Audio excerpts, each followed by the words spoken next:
O que até um passado recente significava conforto e praticidade se transformou em um sério problema ambiental. Hoje, elas poluem rios e mares, além de entupirem galerias subterrâneas e bueiros nas grandes cidades, potencializando a questão das enchentes nas épocas de chuvas.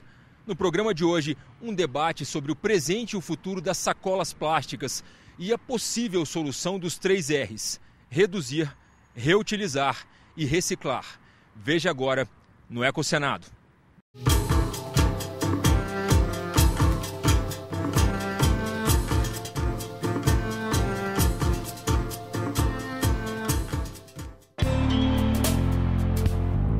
Segundo o Ministério do Meio Ambiente, o Brasil produz todos os anos entre 12 e 18 bilhões de sacolas plásticas.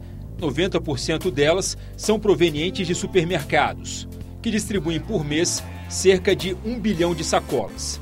Quase 80% das sacolas se transformam em sacos de lixo e vão parar nos aterros sanitários e lixões. Essa sacola ela demora 100 anos para ser degradada, né? O que acontece?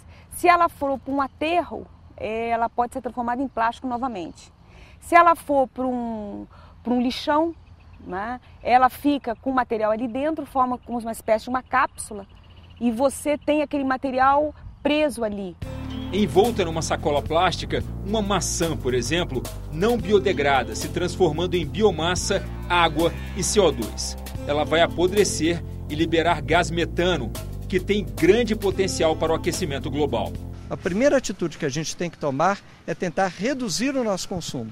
Se você consome hoje 10, 20, 15 sacolas plásticas por semana, você tem que tentar reduzir isso ao máximo. Muito bem, uma vez reduzido, aquilo que você utiliza, você tem que tentar reutilizar, né? O que a gente fazia antigamente com os vasilhames de vidro e que hoje a gente não faz mais com os vasilhames de PET, né?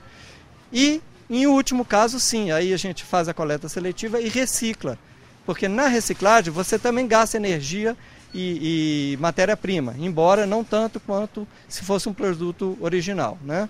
Belo Horizonte e São Paulo foram as primeiras capitais brasileiras a aprovarem leis que tentam banir o uso de sacolas plásticas.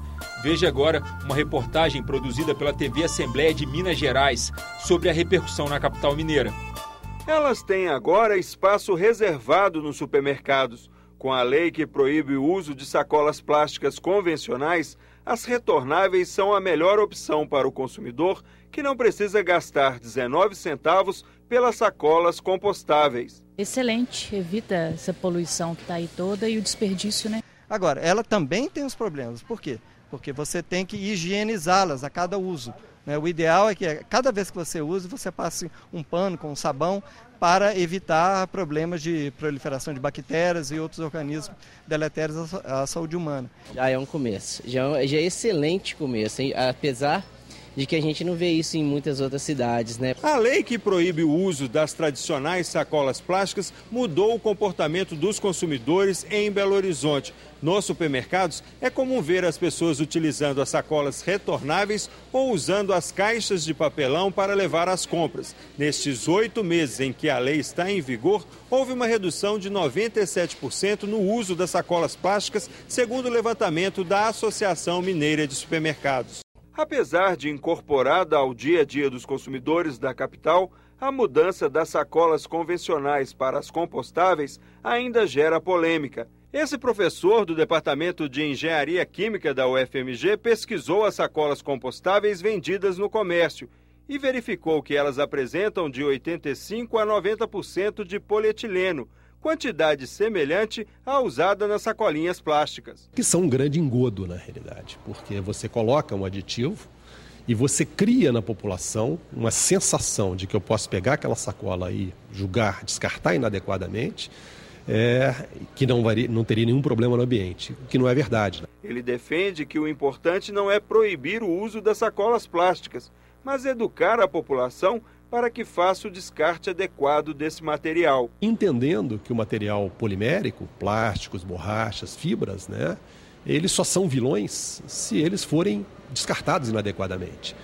porque eles podem ser reciclados e podem durar 500 anos com uso. O projeto de lei do Senado número 322 de 2011 proíbe a utilização, fabricação, importação, comercialização e distribuição de sacolas plásticas que contenham polietileno, propileno e polipropileno. E estabelece a competência fiscalizatória e de promoção de campanhas educativas ao IBAMA, além de determinar que uma resolução do CONAMA definirá prazos para a retirada gradual das sacolas, o que deve ocorrer no prazo máximo de 3 anos a partir da vigência da lei. A gente vê agora uma reportagem da TV Assembleia do Rio Grande do Norte falando sobre as dificuldades em mudar os hábitos do consumidor na capital daquele estado.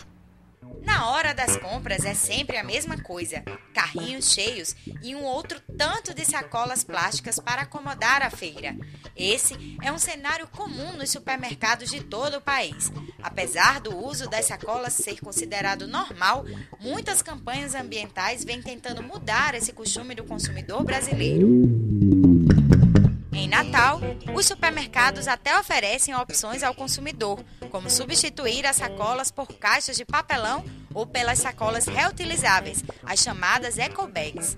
Nessa loja, na zona sul da capital, a campanha começou há 5 anos. O supermercado também adotou sacolas biodegradáveis, mas o apelo ecológico não parece sensibilizar a maioria dos consumidores. Eu geralmente uso a plástica. Geralmente nós usamos mais essas sacolas porque também serve até de depósito para lixo.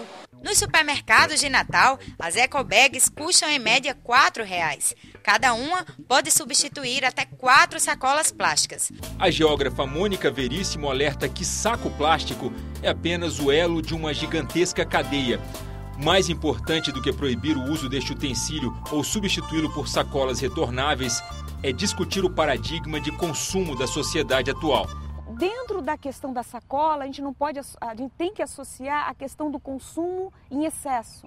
As pessoas querem consumir, e eu quero resolver o meu problema sendo a sacola biodegradável. Então eu resolvi o meu problema. Se você está preocupado em termos ambientais com a questão da sacola, eu faço ela do ponto de vista científico biodegradável. E a gente continua utilizando, mas eu continuo usando o recurso natural. Mônica critica algumas tecnologias de sacolas consideradas biodegradáveis e que, segundo ela, são danosas ao meio ambiente. E isso aqui é uma tecnologia que alguns países não estão mais utilizando. E o Brasil pegou isto, porque é uma tecnologia que eles estão querendo se livrar, e é uma grande discussão sobre isso.